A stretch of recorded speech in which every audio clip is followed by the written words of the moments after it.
A key question for the McCain-Palin campaign today. Does Governor Palin really believe John McCain would be a good commander-in-chief? And if so, why is she already disobeying his commands?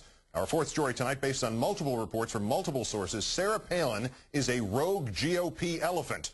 The first trickle of reports last week of tension, of disloyalty, turned into a flood over the weekend. Saturday, Politico.com, quoting 4 sources close to Palin, saying she has decided to reject McCain's strategy and, quote, go rogue. Specifically, ignoring mandates from Team McCain, from Chief McCain strategist Steve Schmidt and fellow Bush veteran Nicole Wallace, one of the lead McCain people on Palin's team. 24 hours after that report, Governor Palin did little to dispute it. Less than 1 minute into a rally in Florida, Palin not only defied the campaign mandate, not to mention that whole $150,000 in clothing money for the Palin family, she also revealed whose advice she was now following instead. This whole thing with the wardrobe, I've tried to just ignore it because it's so ridiculous, but I'm glad now that Elizabeth brought it up because it gives me an opportunity without the filter of the media to get to tell you the whole clothes thing. You'd think not that I would even have to address the issue because, as Elizabeth is suggesting, the double standard here, gosh, we don't even want to waste our time. I'm glad, though, that she brought up accessories also. But enough about clothes and hairdos and high heels, though I would say when I heard Elizabeth speaking, she is one to take the gloves off when the heels are on. That's Elizabeth. Who is this Elizabeth, whose counsel has eclipsed that of McCain's most trusted advisors? She's Elizabeth Hasselbeck, who became co-host of The View after finishing 4th on Survivor the Australian Outback. CNN today quoting an unnamed McCain advisor saying that Palin's Hasselbeckian comments, quote, were not the remarks we sent to her plane. Quoting another, and I can't stress this enough, McCain advisor, quote, she, Palin, quote, is a diva. She takes no advice from anyone. Hasselbeck. She is playing for her own future and sees herself as the next leader of the party. Remember, divas trust only unto themselves. Let's turn now to Chris Hayes, Washington editor for The Nation magazine and specialist in political divas. Thank you for your time tonight, Chris. Oh, well, thank you, Keith. To whatever extent it's true that the Obama camp is acting as if there's already a win in the bag, is not the message of infighting from the McCain camp that the McCain campaign, particularly Governor Palin, they're acting as if they have already got a loss in the bag?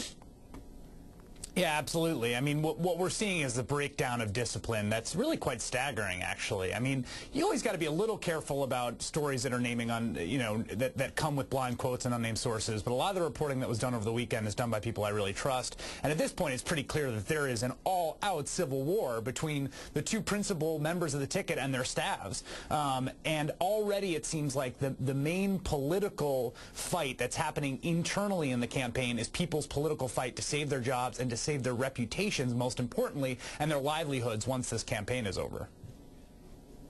The Politico report included this observation that Palin would like to go even, quote, more rogue. And again, we're saying rogue and not rove, although the 2 things might be similar. But given the results so far, what else could she do between now and next Tuesday to help the Democrats more than going more rogue right now?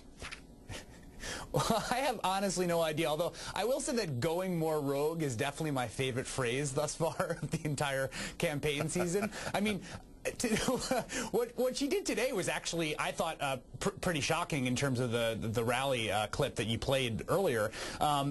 At this point, I can't imagine. Look, her negative approval ratings and her unfavorables are so high that I think she's probably bottomed out in a certain sense. I think the people that are going to like her. The people who aren't going to like her aren't going to like her. And I can't imagine that her going more rogue or divaing it up down the stretch is going to make a huge difference one way or the other.